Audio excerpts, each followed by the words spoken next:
Old Shadow coming along. He's starting to become a good dog. I'm glad I didn't get rid of him.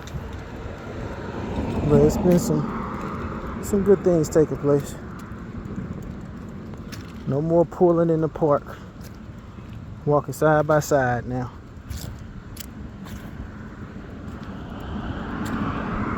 Challenging dog to train. I'm just starting to train. Really at the beginning, what I was doing was trying to gain his trust. He still struggles, but he trusts me. So yeah, that's the update. He's starting to walk now. What's next, huh?